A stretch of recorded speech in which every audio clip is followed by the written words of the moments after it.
하나님의 말씀 보겠습니다. 에베소서 5장 15절 말씀 우리 합독하여 읽겠습니다. 5장 15절 다 같이 합독하겠습니다. 그런즉 너희가 어떻게 행할지를 자세히 주의하여 지혜 없는 자 같이 하지 말고 오직 지혜 있는 자 같이 하여 되어 있습니다. 아멘. 오늘 말씀의 제목은 지혜 있는 자가 되라, 이런 말씀으로 전하도록 하겠습니다. 자, 지혜에 대해서 설명할 겁니다. 먼저 욥기서를 보도록 하겠습니다. 구약 성경입니다. 욥기서 28장을 보겠습니다. 이 성경에서 지혜를 얘기하자면 정말 날이 새도록 얘기를 해도 끝이 없을 것 같아요. 그래서 지혜에 관한 핵심적인 부분만 제가 좀 설명을 해드리도록 하겠습니다. 12절 읽어드리겠습니다. 그러나 지혜는 어디서 얻으며 명철이 있는 곳은 어디인고? 지혜를 얻을 수 있는 곳은 어딘가? 명철이 있는 곳은 어딘가? 그런데 1절부터는요, 은이나 금이나 동이나 철이나 이 모든 것들은 땅에서 난다고 되어 있습니다. 금도 은도 우리가 광물이라고 할 수 있는 그 모든 것들은 이 땅에서 구할 수 있습니다. 그러나 지혜는 땅에서 구할 수가 없습니다. 그래서 13절에 그 길을 사람이 알지 못하나니 사람 사는 땅에서는 찾을 수 없구나. 그러니까 지혜를 땅에서는 찾을 수가 없다, 이렇게 되어 있네요. 그러니까 여기서 말하는 지혜를, 성경에서 말하는 지혜를 땅에서는 찾을 수가 없다. 그리고 28장에는 온통 보물에 대해서 얘기하고 있어요. 아주 값비싼 호마노와 같은 보석도 얘기해 놓고 있고, 청옥수도 얘기했고, 엄청난 보물들을 이야기하고 있는데, 그 값비싼 땅에서 소유하고 얻을 수 있는 그 보물도 지혜와는 비교할 수 없을 정도로 지혜가 너무도 값지고 귀하다. 그러니까 이 땅에서 가장 고귀한 보석이라 할지라도 지혜하고는 비교가 될 수 없다. 그게 욥기 28장의 핵심입니다. 그래서 18절에 진주와 벽옥으로도 비길 수 없나니 지혜의 값은 산호보다 귀하구나. 사실은 지혜는 그 어떤 것으로도 비교가 될 수 없습니다. 그런데 이 지혜는 땅에서 찾을 수가 없다. 그렇게 되어 있습니다. 그리고 19절 구스의 황옥으로도 비교할 수 없고 순금으로도 그 값을 헤아리지 못하리라. 그런즉 지혜는 어디서 오며 명철이 머무는 곳은 어디인고? 지혜는 어디서 오고 명철이 머무는 곳은 어디인가? 지혜는 땅에서 찾을 수 없다, 이렇게 해놓고서 지혜는 어디서 오는가? 명철이 있는 곳은 어디인가? 이런 의문점을 남겨놓고 있습니다. 그리고 28절은 또 사람에게 말씀하셨도다. 보라, 주를 경외함이 지혜요 악을 떠남이 명철이니라. 하나님을 경외하는 것이 지혜다. 그리고 악을 떠나는 것이 명철이다. 이렇게 되어 있습니다. 그러면 지혜는 이 땅에서 찾을 수 있는 것이 아니다. 보물들, 귀한 값진 보석들은 땅에서 그것들을 캐내야 되지만 지혜는 땅에서 캘 수 있는 것들이 아니라는 거죠. 그럼 이제 이 지혜는 어디에서부터 오는가? 고린도전서 2장을 가서 보겠습니다. 2장 6절부터 읽어드리겠습니다. 그러나 우리가 온전한 자들 중에서는 지혜를 말하노니 이는 이 세상의 지혜가 아니요. 그러니까 이 세상에도 지혜가 있습니다. 이 세상의 지혜가 아니요. 또 이 세상에서 없어질 통치자들의 지혜도 아니요. 그러니까 통치자들도 지혜롭습니다. 여러분 요즘 이제 막 대선을 앞두고 뉴스에서도 그렇고 언론들이 굉장히 뜨겁죠. 근데 말하는 것들 보십시오. 굉장히 지혜롭지 않습니까? 근데 가만히 보면 정말 저분들이 선한 말을 하고 있나? 막 그런 생각이 들 때가 있어요. 어떻게 해서든지 남을 깎아내리고 네거티브하고. 근데 그런 말들은 사실 굉장히 지혜로운 말들이에요. 세상적인 지혜는 그런 말들이에요. 근데 그런 지혜가 아니다 라고 말하고 있습니다. 이 세상에서 없어질 통치자들의 지혜도 아니요 오직 은밀한 가운데 있는 하나님의 지혜를 말하는 것으로서 은밀한 가운데 감춰졌던 이 지혜, 오직 은밀한 가운데 있는 하나님의 지혜를 말하는 것으로서 곧 감추어졌던 것인데 하나님이 우리의 영광을 위하여 만세 전에 미리 정하신 것이라. 땅에서 찾을 수 없도록 하나님께서 감춰 놓으셨다. 근데 그 지혜는 누구인가? 8절. 이 지혜는 이 세대 통치자들이 한 사람도 알지 못하였나니 만일 알았더라면 영광의 주를 십자가에 못 박지 아니하였으리라. 그러면 여기서 말하는 지혜는 누가 되는가? 바로 십자가에서 못 박히신 예수 그리스도를 말하고 있어요. 그럼 예수 그리스도는 하늘에서 오셔야 되겠죠. 우리처럼 부모님의 씨를 받아서 그렇게 태어나는 혈통으로 세상을 구원할 수 없다 이거예요. 그래서 예수님은 성령으로 잉태하셨어요. 동정녀 마리아에게 예수님은 성령으로 잉태되어져서 완전한 하나님으로 완전한 인간으로 이 땅에 오신 거예요. 그러니까 하나님의 씨로 세상에 오신 거예요. 그래서 예수님은 유일하게 하늘에서 땅으로 내려오신 분이세요. 가장 높은 곳에서 가장 낮은 이 땅으로 오신 분이 바로 예수님이세요. 감춰놓았던 그분이 바로 예수님. 그리고 우리가 말하고자 하는 그 지혜는 바로 예수님을 말하고 있어요. 예수님은 지혜입니다.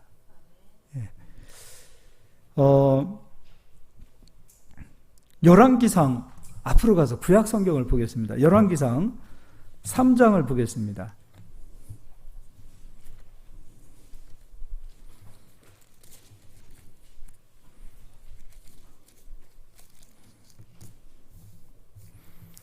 이제 솔로몬 3장이죠. 3장 9절부터 읽어드리겠습니다. 잠깐 접어두시고 설명을 좀 해드리겠습니다. 솔로몬이 이제 이스라엘의 왕이 됐습니다. 그래서 솔로몬이 하나님께 1,000번제를 드립니다. 여기서 말하는 1,000번제는 하루 동안에 1,000일을 하루 이틀 3일 해서 1,000일 기도를 드린 게 아니에요. 1,000마리의 번제물을 하루에 드립니다. 그러면은 소 한 마리 값이 300만 원 정도 가지 않을까 싶어요. 100만 원만 따지더라도 1,000마리의 소를 하나님 앞에 드리는데 그 값을 따지면 헤아릴 수 없을 것입니다. 물론 하나님 앞에 값으로 우리가 뭐 많은 물질을 드림으로 하나님이 들어주셨다 그거 아니에요. 그러니까 우리가 생각했을 때 1,000일 기도, 100일 기도 이런 차원이 아닙니다. 솔로몬은 아낌없이 하나님 앞에 1,000번제를 드릴 수 있을 만큼의 그런 넓은 마음을 가지고 있었어요. 그러니까 이거를 그대로 가지고 가서 한국교회에서도 1,000일 기도하고 100일 기도해요. 굉장히 잘못된 거죠. 하나님은 그런 곳에 응답하지 않으세요. 솔로몬은 넓은 마음을 가졌어요. 인색한 마음을 갖지 않았어요. 하나님을 향하여 넓은 마음으로 하나님께 예배하던 사람이에요. 1,000번제가 끝나고 난 이후에 하나님께서 솔로몬에게 나타나십니다. 솔로몬아, 너 내게 좀 무엇인가를 원하는 것 같은데 네가 구하는 것을 내가 주겠다. 근데 너 무엇을 원하느냐? 그럴 때 솔로몬이 지혜를 구합니다. 읽어보도록 하겠습니다. 그 솔로몬의 마음을 한번 여러분이 생각하시고 그런 지혜를 구했던 하나님의 마음도 여러분이 한번 생각해 보시고 한번 읽어보도록 하겠습니다. 9절에 누가 주의 이 많은 백성을 재판할 수 있사오리이까? 듣는 마음을 종에게 주사 주의 백성을 재판하여 선악을 분별하게 하옵소서. 솔로몬이 이것을 구하매 이 말씀이 주의 마음에 든지라. 이에 하나님이, 이제 하나님의 마음을 여러분 느껴보세요. 이에 하나님이 그에게 이르시되 내가 이것을 구하도다. 자기를 위하여 장수하기를 구하지 아니하며 부도 구하지 아니하며 자기 원수의 생명을 멸하기도 구하지 아니하고 오직 송사를 듣고 분별하는 지혜를 하였으니 내가 내 말대로 하여 내게 지혜롭고 총명한 마음을 주노니 내 앞에도 너와 같은 자가 없었거니와 내 뒤에도 너와 같은 자가 일어남이 없으리라. 근데 여기서 끝나지 않습니다. 지혜를 구했는데, 지혜만을 구했는데 이것이 하나님 마음에 들었어요. 구하기는 지혜를 구했습니다. 그런데 지혜를 구한 솔로몬에게 하나님께서 지혜를 주셨는데 지혜와 함께 따라가는 것들이 있어요. 지혜에는 항상 따라다니는 것이 있어요. 그것이 무엇이냐면 13절 내가 또 내게 구하지 아니한 부귀와 영광도 내게 주노니 내 평생의 왕들 중에 너와 같은 자가 없을 것이라. 구하기는 지혜를 구했습니다. 그런데 하나님께서 지혜를 구한 솔로몬이 마음에 들었어요. 그래, 내가 너에게 지혜를 주겠다. 그럼 이 지혜는 땅에서 오는 지혜입니까? 하나님이 주시는 하늘에서 오는 지혜입니까? 하늘에서 오는 지혜예요. 하나님께서 주시는 지혜예요. 근데 그 지혜를 솔로몬이 받았을 때 부귀와 영광도 같이 따라옵니다. 그래서 예수님께서 우리에게 기도를 가르쳐 주셔요. 사랑하는 제자들아, 지금 이제 우리들에게 하시는 말씀은 사랑하는 성도들아, 나의 사랑하는 자녀들아, 내가 너희에게 기도할 기도를 가르쳐 주겠다. 너희는 먼저 그의 나라와 그의 의를 구하라.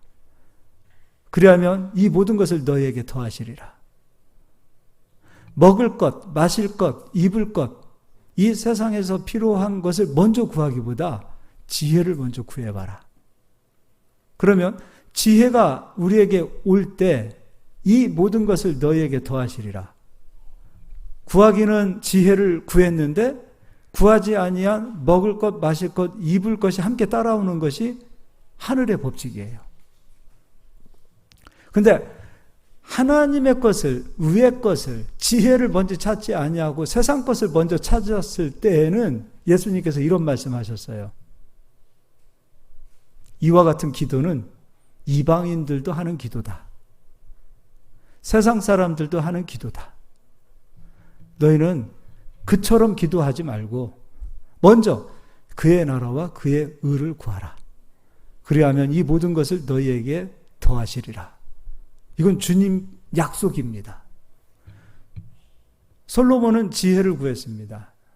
자기를 위해서 무엇도 해주시고 무엇도 해주세요가 아니라 지혜를 구했어요. 그 지혜로 백성들을 올바르게 송사하고 그리고 나라를 지혜로 잘 다스리고 그리고 지혜로 잘 섬길 수 있도록 하나님께 지혜를 구했는데 그 지혜만 주신 것이 아니라 지혜와 함께 항상 따라다니는 부귀와 영광도 하나님께서 같이 주세요. 그러니까 우리는 기도할 때요, 먼저 그의 나라와 의를 구해야 되겠죠. 그리고 가장 먼저 구하는 그의 나라와 그의 의가 뭡니까? 그리스도 아닙니까? 예수님 아닙니까? 그러니까 예수님이 지혜예요. 우리는 그리스도를 구해야 됩니다. 예수님을 원해야 되고 예수님을 찾아야 되고 예수님을 얻기 위하여 두드려야 돼요. 성경은 온통 지혜의 책입니다. 오직 그리스도를 바라고 있습니다. 그래서 하나님의 말씀을 통하여 우리가 지혜를 구할 때 분명히 하나님의 말씀을 찾고 구했는데 말씀이 내게 오면 말씀만 오는 것으로 끝나는 것이 아니라 말씀과 함께 부귀와 영광도 함께 따라가는 겁니다. 우리 성도님들이 부귀와 영광을 정말로 원하신다면 그리스도를 구하고 말씀을 먼저 구해 보십시오. 그러면 보너스가 따라갑니다. 기도하는 게 어려워요? 쉬워요? 기도하는 게 얼마나 쉬운지 몰라요. 방법만 알면 기도처럼 쉬운 게 없어요. 지혜를 구하고 그리스도를 구하고. 그리스도는 말씀이잖아요. 말씀은 지혜를 감춰놓았어요. 그러니까 그 지혜를 찾는 거예요. 강단에서 선포되어지는 이 말씀, 시간마다 전해지는 이 말씀은 지혜가 나가는 거예요. 그리스도가 여러분에게 가는 거예요. 그런데 아무나 찾아가지 않죠. 그리스도를 원하는 자에게 그리스도가 찾아가는 거예요. 말씀으로 찾아가시는 거예요. 말씀이 우리 성도님들에게 찾아가는 겁니다. 그래서 말씀이 우리 안에 들어오고 말씀이 깨달아지고 말씀이 알아질 때 더불어서 부귀와 영광도 함께 따라가는 거예요. 감사하지 않습니까? 예. 우리 성도님들은 솔로몬처럼 지혜를 먼저 구하세요. 예수님이 가르쳐 주신 기도대로 그의 나라와 그의 의를 먼저 구해 보십시오. 그러면 먹을 것, 마실 것, 입을 것 안 주시겠다가 아니라 그리하면 이 모든 것을 너희에게 더하시리라. 우리는 주님 앞에 먹을 것 구해도 먹을 것 주십니다. 입을 것 구해도 입을 것 주십니다. 세상적인 것 구해도 주십니다. 그러나 구하는 만큼만 와요. 그러나 하나님의 나라와 의를 구하고 지혜를 구하면 우리가 구했던 것 이상으로, 우리가 원하는 것 이상으로 이 모든 것을 너희에게 더하여 안겨주리라. 그러니까 알고 보면 정말로 손해볼 일이 없는 기도예요. 솔로몬은 마음도 넓었지만 하나님의 마음을 알았던 것 같아요. 솔로몬은 지혜의 사람이라고 하죠. 그 기도의 원리를 알았던 사람이에요. 아, 지혜가 내게 오면 부귀와 영광도 내게 오는 것이구나. 이걸 깨달았던 사람 같아요. 그래서 솔로몬은 하나님께서 내가 너에게 무엇을 줄까 했을 때 그냥 두말하지 않고 지혜 주세요 그런 거예요. 여러분들도 하나님께서 내가 너 뭘 줄까라고 말씀하시면 가장 먼저 지혜를 주세요. 그리스도를 주세요. 말씀을 깨닫게 해주세요. 말씀을 깨닫게 해주세요, 하나님. 그런 기도를 드리실 수 있기를 예수의 이름으로 축원드립니다. 이제 다니엘서 9장도 가서 보겠습니다. 다니엘서입니다. 9장. 9장 21절 제가 읽어드릴게요. 곧 내가 기도할 때에 이전에 환상 중에 본 그 사람 가브리엘이 빨리 날아와 저녁 제사를 드릴 때쯤 내게 이르더니, 가브리엘이 지금 다니엘에게 찾아온 겁니다. 그 가브리엘이 와서 이렇게 얘기합니다. 가브리엘은 천사장이에요. 22절 내게 가르치며 내게 말하여 이르되 다니엘아 내가 이제 내게 지혜와 총명을 주려고 왔느니라. 가브리엘이 지금 하나님이 주시는 지혜를 가지고 다니엘에게 왔어요. 근데 다니엘이 이 지혜를 받고 나서 어떤 현상이 나타나냐면 감추어졌던 성경, 깨달아지지 않았던 성경, 그 말씀이 깨달아지기 시작해요. 그러니까 지혜가 오면 성경이 깨달아져요. 지혜를 받으면 목사님이 설교하는 그 메시지를 여러분이 듣고 깨달을 수가 있어요. 지혜가 오면 하나님의 말씀을 깨달을 수가 있어요. 지혜와 총명을 하나님께서 가브리엘 천사를 통해서 다니엘에게 주었거든요. 다니엘은 지혜를 받고 난 이후에 감추어졌던 그 성경들이 깨달아지기 시작해요. 그래서 그 뜻을 해석해 놓은 책이 다니엘서예요. 그래서 감추어졌던 71회 그리고 7일에 62일에 이러한 그 감추어졌던 내용들을 다 깨닫게 돼요. 그러니까 우리가 하나님의 말씀을 듣고 하나님의 말씀을 보고 하나님의 말씀을 우리가 대면할 때 깨달아지지 않는 이유는 지혜가 안 와서 그래요. 목사님들도요, 강단에 서기 위해서는 지혜가 필요합니다. 깨달아지지 않은 말씀을, 자기도 깨닫지 못한 말씀을 마치 아는 것처럼 속여서 전하면은 듣는 분들도 못 깨달아요. 신기합니다. 안 깨달아져요.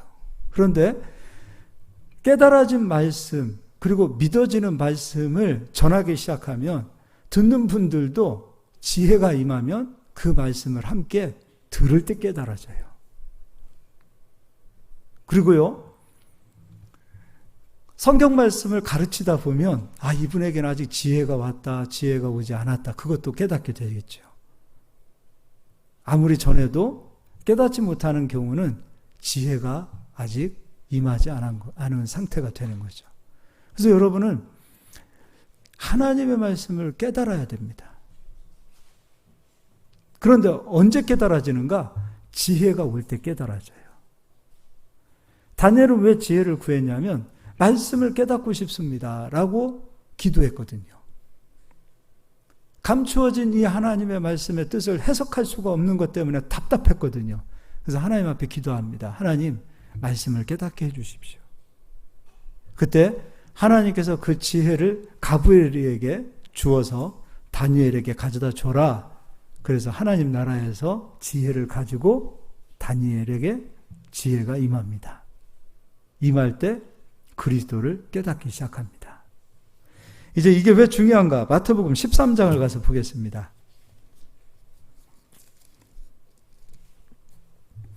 13장 11절부터 13장 11절 읽어드리겠습니다. 대답하여 이르시되 천국의 비밀을 아는 것이 너희에게는 허락되었으나 그들에게는 아니 되었나니. 제자들에게, 지혜를 받은 제자들에게 너희들은 천국의 비밀을 알게 될 것이다, 예수님이 말씀하세요. 그러면서 하시는 말씀이 무릇 있는 자는 받아 넉넉하게 되고, 그러면 있는 자는 무엇이 있는 자가 되는 거예요? 지혜가 있는 자는 받아 넉넉하게 되고, 지혜가 없는 자는 그 있는 것도 빼앗기리라. 그 뒤에 그러므로 내가 그들에게 비유로 말하는 것은 그들이 보아도 보지 못하며 들어도 듣지 못하며 깨닫지 못함이니라. 그러니까 지혜가 오지 않은 상태에서는 하나님의 말씀을 들어도 깨닫지 못하고 봐도 깨닫지 못하는 거예요. 그러니까 저 이 얘기 되게 많이 들어요. 여러분들 혼자 성경 읽을 때는 뭔 말인지 모르다가 저랑 같이 읽어가면서 깨달아지지 않습니까? 읽기만 하는데도 이해되지 않아요? 거기다가 설명을 또 해드리면 그냥 깨달아지지요. 억지로 제가 강요하는 것 같은데 깨달아집니까? 안 깨달아집니까? 깨달아져요. 혼자는 안 되는 것 같다가도 집에서 여러분이 성경을 열어서 깨달아지지 않을 때가 많이 있을 거예요. 그런데 함께 목사님하고 예배 드리면서 성경을 열어서 읽어가기 시작할 때, 그리고 그 뜻이 해석되어질 때, 성경에 이런 뜻이 있었구나 하고 깨달아지는 거죠. 그러니까 예배란 이 고귀한 시간은 하나님께서 일하시는 시간이에요. 무엇으로 일하는가? 지혜로 일하시는 시간이에요. 그러니까 지혜로 그리스도께서 임하셔서 각 사람에게 임하여 깨닫게 하시고 알게 하시고 보게 하시고 듣게 하시는 거예요. 이게 신비한 교회의 역사예요. 그래서 14절에 이사야의 예언이 그들에게 이루어졌으니 일러스되 너희가 듣기는 들어도 깨닫지 못할 것이요 보기는 보아도 알지 못하리라. 이 백성들의 마음이 완악하여져서 그 귀는 듣기에 둔하고 눈은 감았으니 이는 눈으로 보고 귀로 듣고 마음으로 깨달아 돌이켜 내게 고침을 받을까 두려워함이라 하였느니라. 이사야 6장 9절에 이 말씀이 있어요. 이사야를 보냅니다. 하나님께서 너 내 백성에게 가서 복음을 전해라. 근데 이스라엘 백성들을 하나님께서 심판하시려고 작정을 하셨어요. 그런데 너는 가서 복음을 전할 때, 말씀을 전할 때 신기하게도 백성들은 못 알아들을 것이다. 그러니까 이사야는 답답한 거예요. 그러니까 말세 때가 되어지면 주의 종들은 답답합니다. 왜냐하면 하나님께서 지혜를 감춰버리세요. 이스라엘에게 심판이 예비되어졌을 때 하나님께서는 이사야를 보냅니다. 너 선지자로 가서 내 말을 선포해라. 그런데 네가 선포하고 네가 하나님의 말씀을 전해도 백성들은 도무지 들으려 하지 않을 것이고 깨닫지 못할 것이고, 전하는 이사야는 답답한 거지요. 너는 전하면 전할수록 답답할 것이다. 너는 전하면 전할수록 가슴이 답답해서 터질 것이다. 실제로 이사야는 가슴이 늘 터지는 그런 사역을 합니다. 부흥하는 때, 성장하는 때, 예수님이 우리를 위해서 십자가에 죽으셨습니다. 예수님만 전해도 막 사람들이 막 몰려오던 때가 있다면 하나님께서 이 민족은 안 되겠다. 마지막 때에 완고해지고 완악해지는 그 강팍한 심령들을 바라보시고서 하나님께서 깨닫는 마음을 거두어 버리실 때 주의 종들은 답답한 거예요. 전에도 안 듣고요. 깨달으려고 하지 않고요. 그러면서 안 되면 지혜를 막 구하고 솔로몬처럼 찾아야 되는데 지혜를 구하지도 않고 찾지도 않아요. 오히려 세상 지식은 넘쳐납니다. 그리스도께서 이루어 놓으신 십자가의 도는 미련해집니다. 요즘요, 사실 예수께서 채찍에 맞음으로 너희가 나음을 입었도다.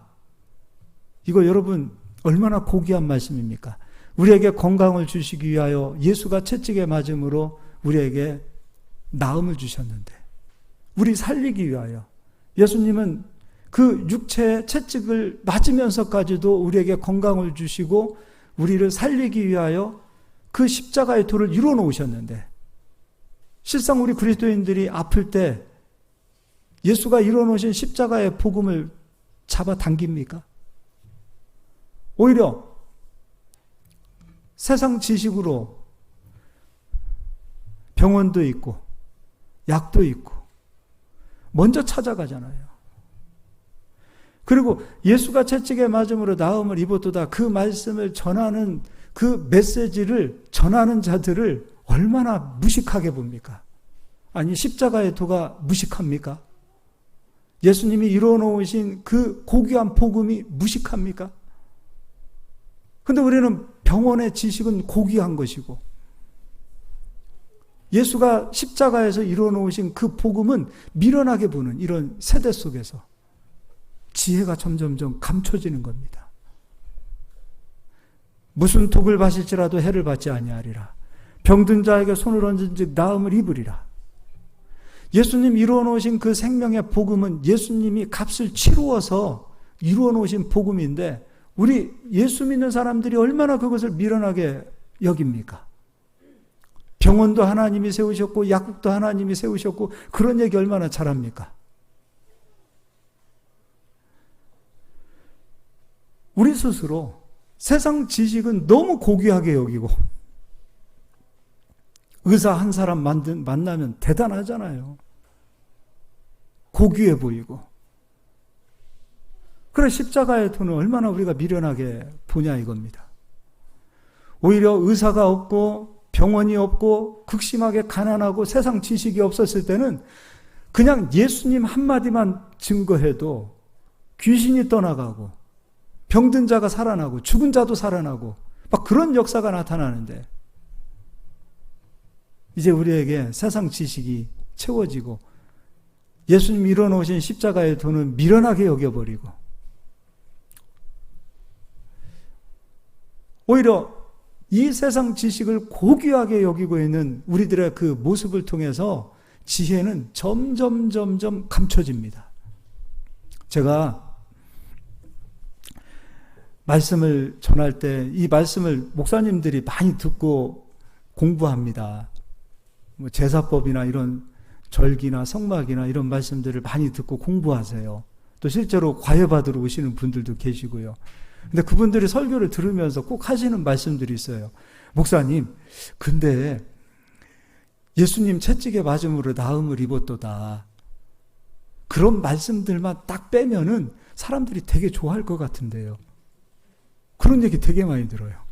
그리고 요즘 시대에 누가 그런 말씀을 들어요? 이런 얘기 하셔요. 맞습니다. 요즘 시대에 그런 얘기 누가 들으려고 하겠습니까? 성경을 지식으로만 들으려고 하면 안 돼요. 성경은 지혜가 있어야 돼요. 예수님이 이루어놓으신 말씀을 믿고 그것이 존재로 나타나기 위해서는 지혜의 말씀이 돼야 돼요. 지혜는 행동하는 겁니다. 순종하는 겁니다.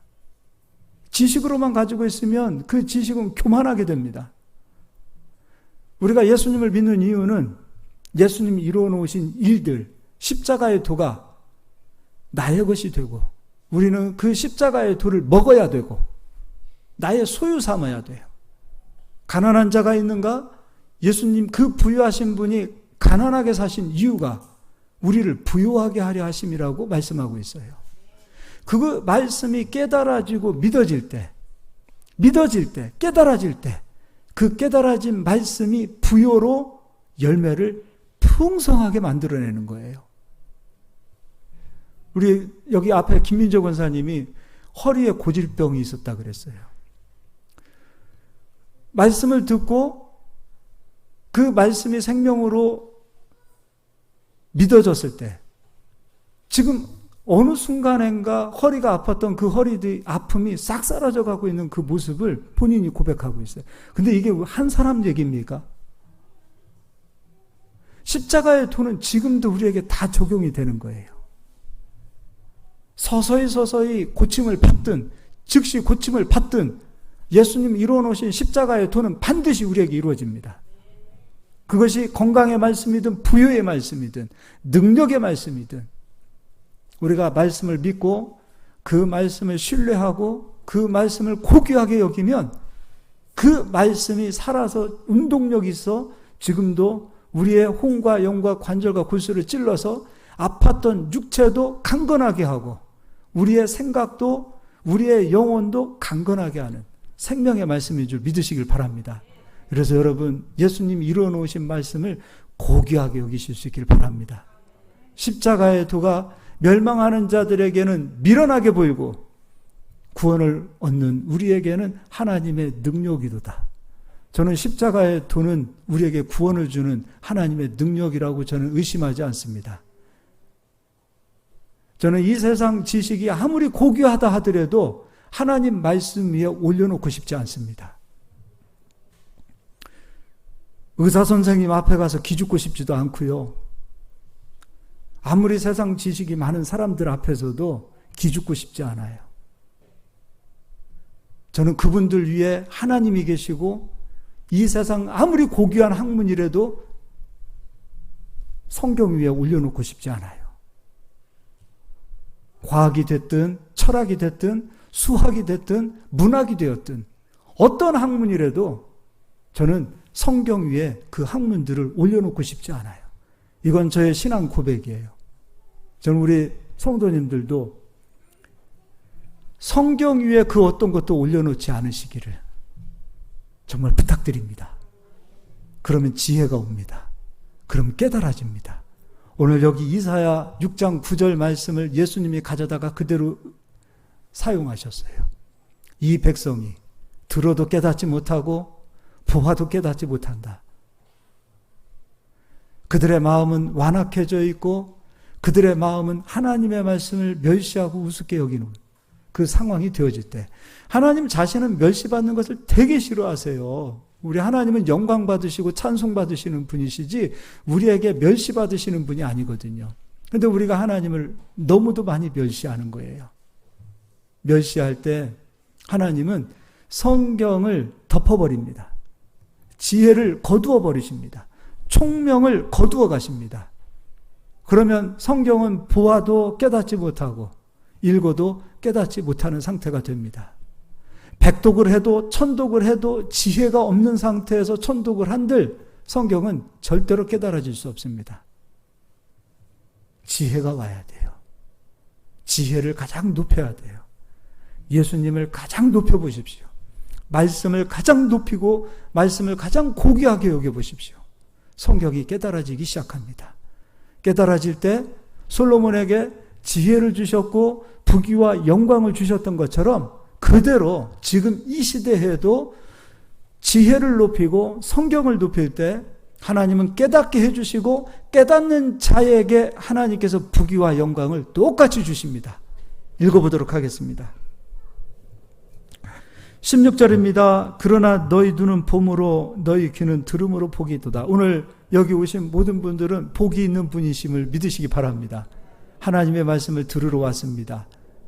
주일도 모자라서 수요 예배를 찾아오신 우리 성도님들은 귀하신 분들입니다. 목회를 하면서 제일 귀하고 목사인 제가 봐도 예쁘고 사랑스럽고 귀하신 분들이 바로요 오늘 여러분들이에요. 귀하신 분들이세요. 세상 사람들은 여러분을 미련하게 볼 거예요. 아니 무슨 수요 예배까지 나가서 예배를 드려. 주일날 한번 나가서 예배 드리면 됐지. 무슨 새벽 예배야. 미련하게 볼 겁니다. 그러나 하나님은 절대 여러분을 미련하게 보시지 않습니다. 귀하게 보시고 보석보다도 더 값진 소중한 그런 하나님의 자녀들로 우리 성도님들을 다 보실 줄 믿습니다. 17절입니다. 내가 진실로 너희에게 이르노니 많은 선지자와 의인이 너희가 보는 것을 보고자 하여도 보지 못하였고 너희가 듣는 것을 듣고자 하여도 듣지 못하였느니라. 그런즉 씨 뿌리는 비유를 들으라. 아무나 천국 말씀을 듣고 깨닫지 못할 때는 악한 자가 와서 그 마음에 뿌려진 것을 빼앗나니 이는 곧 길가에 뿌려진 자예요. 깨닫지 못하는 자는 하나님의 말씀을 받아도 말씀을 악한 자가 와서 다 뺏어간대요. 근데 아까 누가 깨닫는다 그랬어요? 지혜가 있어야 깨닫는다 그랬어요. 다니엘에게 지혜가 오니 말씀을 깨달았어요. 솔로몬에게 지혜가 오니 재판을 송사할 수 있을 만큼 하나님의 말씀을 분별하여 재판을 했어요. 지혜가 와야 말씀을 깨닫는 거예요. 그런데요, 길가밭이 있고 돌밭이 있어요. 그냥 다 읽어드리겠습니다. 20절, 돌밭에 뿌려졌다는 것은 말씀을 듣고 즉시 기쁨으로 받되 그 속에 뿌리가 없어 잠시 견디다가 말씀으로 말미암아 환난이나 박해가 일어날 때에는 곧 넘어지는 자요. 말씀이 들어왔어요. 자, 제가 이런 얘기를 많이 합니다. 암에 걸리거나 병원에서 고치지 못하는 그런 상태가 되어지면 하나님 잘 찾습니다. 하나님 고쳐주세요 해요. 그런데 감기가 걸렸다든지 작은 병에 그냥 쉽게 고칠 수 있는 질병은 잘 하나님 안 찾습니다. 근데요, 감기를 놓고 보자고요. 감기도요, 저는 복음을 깨닫기 전에 1년에 꼭 4번 감기를 걸렸어요. 계절이 바뀔 때마다. 그래서 저는 항상 제 마음속에, 제 생각 속에, 그냥 제 몸에 나는 1년에 감기 4번 걸리는 사람이야 인식하고 살았어요. 특히 저는 감기가 잘 안 나서요. 한번 걸리면. 보통은 일주일인데 저는 한 보름 이렇게 아파요. 그래서 막 코에 콧물, 가래, 또 막 그런 거 있잖아요. 끈질긴 거예요. 근데 복음을 깨닫고 나서 이 감기도 이거 예수님이 가지고 가셨다면 감기를 내가 달고 살아서는 안 되지 않는가. 근데 여지없이 계절이 바뀔 때 감기가 찾아옵니다. 감기가 찾아왔을 때 계속 예수님의 말씀을 붙들고 감기를 밀어냈어요. 이제 감기가 나에게 찾아오는 것은 합법이 아니라 불법인 거죠. 내 몸은 거룩한 성령이 임하신 성전이 되었기 때문에, 예수님이 거하시는 성전이 되었기 때문에 저주가 내게 찾아온다는 것은 불법이거든요. 그래서 불법을 밀어냅니다. 그런데도 감기가 안 나아요. 말씀으로 오히려 핍박이 일어나고 박해가 일어날 때 넘어진다는 말이 그거예요. 제가 여기에서 예수님을 믿고 예수님의 이름으로 감기를 밀어냈는데도 불구하고 감기가 여전히 고쳐지지 않네? 라는 생각을 잡고 기도해도 별 소용이 없나 보다 하고 예수님을 의지하는 것을 딱 끊어버리고 그냥 예전처럼 콘택 600 먹고 가은아 또 뭐 있을까? 쌍화탕 먹고 예전 고춧가루 풀어서 그냥 미역국 콩나물국 먹고 그런 식으로 갔더라면 말씀을 끝까지 체험할 수 없었을 거예요. 그냥 끝까지 아파보는 거예요. 견뎌보는 거예요. 그리고 계속 밀어보는 거예요. 그런데 신기하게도 말씀을 붙들고 의지하고 갔을 때 1년에 4번 걸리던 것이 2번 걸리다가 1번 걸리고 보름 아프던 것이 7일 아프다가 또 시간 지나니까 3일 아프다가 또 시간 지나니까 하루가 아파요. 그리고 이제는 감기가 오려고 할 때 영적으로 여러분 다 알잖아요. 아, 오늘 감기가 오려나 보다 할 때 말씀을 붙들고 밀어내는 거예요. 근데 제가 이 얘기를 하고서 성도님들에게도 똑같이 적용을 하라고 했을 때 이루어집니까? 안 이루어집니까? 이루어져요. 아마 감기 걸려서 이렇게 고생하시는 분은 제가 별로 못 본 것 같아요. 밀어보는 겁니다. 깨끗이 밀어보는 거예요. 한 몇 년 전인가는 찜질방을 갔어요. 목사님들하고. 그래서 얼음방에 들어갔습니다. 그러니까 몸이 차가운 거예요. 그래서 콧물이 뚝 떨어져요. 한 5분인가 있으니까. 그러면 밖으로 튀어나가야 정상인데 저는 나가기가 싫은 거예요. 그래서 코에다 대고 명령하는 거죠. 이 더러운 콧물은 들어가든지 빠지든지 사라질지어다. 명령하는 거예요. 불법은 떠나라. 불법은 떠나라. 계속해서 앉아서 그 자리에서 코에다 손을 대고 그냥 혼자 기도하는 겁니다. 크게 하든 작게 하든 상관없습니다. 속으로 해도 상관없습니다. 근데 신기하게도 콧물이 멈추더라고요. 저는 예수님의 이름을 시인하는 거예요. 우리 권사님도 허리가 아팠고 허리 때문에 고생했지만 몇 년 동안에 하나님의 말씀을 붙들고 기도하니까 어느 순간에 내가 허리 아픈 사람이 맞나? 라고 얘기하더라고요.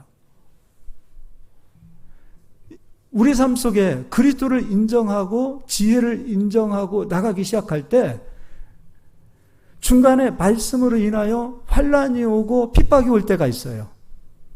그럴 때도 포기하지 마시고 끝까지 가세요. 부요의 말씀을 품었다. 저는 우리 성도님들이 부자가 되고 부유하게 이 세상을 사시기를 너무도 원하는 사람 중에 한 사람입니다. 성도님들이 부자가 되면 성도님들이 좋습니다. 그래요, 안 그래요? 그렇잖아요. 그런데 부요도 마찬가지입니다. 부요도 내가 지혜를 높이고 내가 말씀을 높이면 중간에 포기하지 않고 끝까지 지혜와 말씀을 높이며 그렇게 나가기 시작하면 부요가 찾아오는 거예요. 찾아올 때 그냥 찾아오는 것이 아니라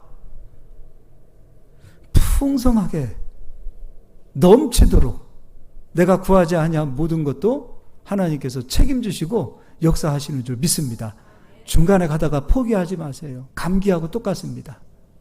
나는 안 되나 보다. 포기하지 마세요. 내가 부요의 말씀을 품었으면 끝까지 품고 가세요. 그럼 주님 반드시 이루어 주실 줄 믿습니다. 그래서 22절입니다. 가시떨기에 뿌려졌다는 것은 말씀을 들으나 세상의 염려와 재물의 유혹에 말씀이 막혀 결실하지 못하는 자요. 이 상태도 지혜가 오지 않은 거죠. 말씀이 막혀버린 거예요. 돌밭도 마찬가지예요. 23절입니다. 좋은 땅에 뿌려졌다는 것은 말씀을 듣고 깨닫는 자니 결실하여 어떤 것은 100배, 어떤 것은 60배, 어떤 것은 30배가 되느니라 하시더라. 말씀을 깨달았을 때 30배, 60배, 100배로 하나님께서 역사하시는 겁니다. 솔로몬이 지혜를 구했을 때 하나님께서 부귀와 영광을 더하여 주셨어요. 우리가 지혜를 높여보십시오. 그리스도를 높여보십시오. 지혜는 이제 그리스도가 이루어 놓으신 십자가의 도입니다. 생명의 복음입니다. 예수님이 지혜시고 지혜 되시는 예수님이 이루어 놓으신 생명의 복음이에요. 그 복음을 높여보십시오. 말씀을 높여보십시오. 이 세상 지식보다 하나님의 말씀을 고귀하게 높여보십시오. 그러면 지혜를 주시고 그 지혜가 올 때 하나님의 말씀을 깨달았는데 그 깨닫는 것으로 30배, 60배, 100배로 하나님께서 열매로 풍성하게 주시는 그 은혜를 누려야 되겠습니까? 누려야 되겠습니까? 누리시기를 예수의 이름으로 축복합니다. 예. 정말로 저는 우리 성도님들이 누리셔야 됩니다. 이제 마지막으로 하는 김에 하나만 더 찾아보고 가겠습니다. 이사야 29장입니다.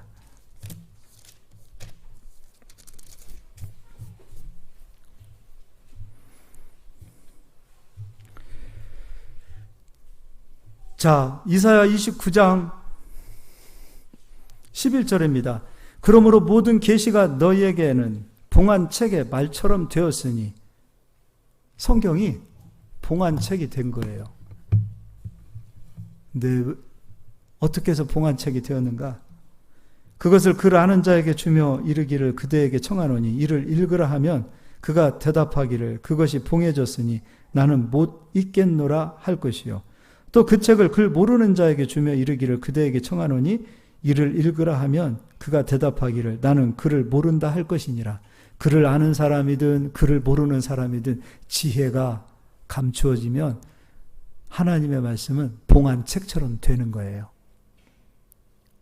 아무리 목사님이 설교 말씀을 막 피를 토하면서 전한다 하더라도 지혜가 오지 않으면 말씀을 들어도 깨닫지 못해요. 여기서 목사님이 개미 소리로 살살살살 이야기한다 하더라도 우리 성도님들이 지혜를 받고 또 제가 지혜를 받아서 말하면 다 깨닫고 다 은혜를 받게 돼 있어요. 그래서 우리 성도님들이 지혜를 사모하셔야 돼요. 지혜를 고귀하게 여기세요. 지혜가 언제 감추어지는가? 13절 주께서 이르시되 이 백성이 입술로는 나를 가까이하며 입술로는 나를 공경하나 그들의 마음은 내게서 멀리 떠났나니 그들이 나를 경외함은 사람의 계명으로 가르침을 받았을 뿐이라. 사람의 계명으로 가르침을 받는 거예요. 또 다른 말로 하나님의 말씀보다 사람의 지식, 사람의 학문을 더 고귀하게 여기는 거예요. 그럴 때 지혜와 총명이 가려져요. 14절입니다. 그러므로 내가 이 백성 중에 기이한 일, 곧 기이하고 가장 기이한 일을 다시 행하리니 그들 중에서 지혜자의 지혜가 없어지고 명철자의 총명이 가려지리라. 우리 사랑하는 성도님들은 세상 지식을 버리라, 나쁘다, 쓸모없다가 아니에요. 세상 지식을 하나님의 말씀보다 높이지 마세요. 특별히 여러분의 경험이라 할지라도 그 경험을 하나님의 말씀보다 높이지 마세요. 항상 하나님의 말씀을 높이시고 하나님의 말씀을 사모하시고 또 하나님의 말씀을 귀하게 여기세요. 로마서에서 바울이 이렇게 얘기했어요. 지혜를 이야기하면서 믿음을 이야기하고, 믿음은 들음으로, 들음은 그리스도의 말씀을 들을 때 믿음이 생긴다 그랬어요. 근데 말씀을 들을 때도 지혜를 정말로 귀하게 여기고 높이시면서 말씀을 들어보십시오. 그러면 지혜가 임하고요.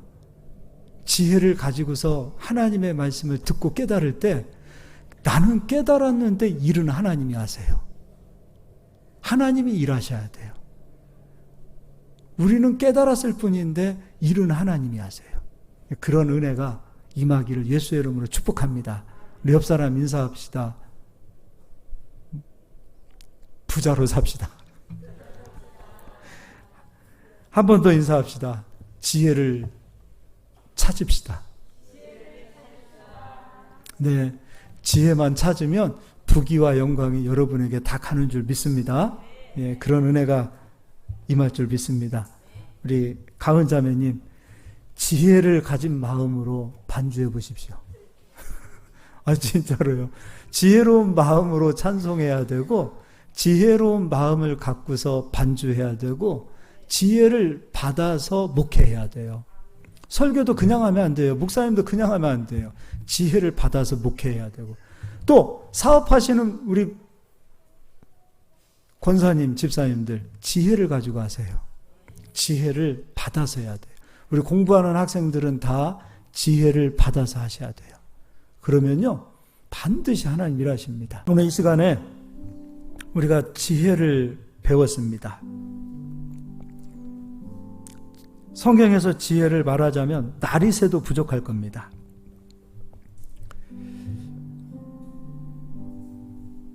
온통 지혜에 대해서 이야기했고 또 지혜를 말하고 있습니다. 지혜를 귀하게 여기는 사람들을 하나님께서 귀하게 여기시고, 그리고 지혜를 구하는 자에게 솔로몬처럼 부귀와 영광도 주십니다. 이 얼마나 값진 복음입니까? 우리 이 시간에 한번 주님, 말씀보다 높아져 있는 내 생각들, 말씀보다 높아져 있는 내 마음들을 이 시간에 내려놓고 지혜의 말씀을 가장 높은 곳에 이제 올려놓겠습니다. 제 삶 속에서 성경 위에 있는 것은 아무것도 없습니다. 가장 높은 곳에 성경 하나님의 말씀을 올려놓겠습니다. 이런 마음으로, 고백으로 우리 이 시간 지혜를 구하고 또 지혜를 사모하기를 소망합니다. 우리 주님 한번 외치고, 큰 소리로 기도해도 좋습니다. 작은 소리로 기도해도 좋습니다. 기도를 못해도 좋습니다. 그러나 진실하게만 하면 됩니다. 우리 진실하게 주님 한번 외치고 통성으로 기도하겠습니다.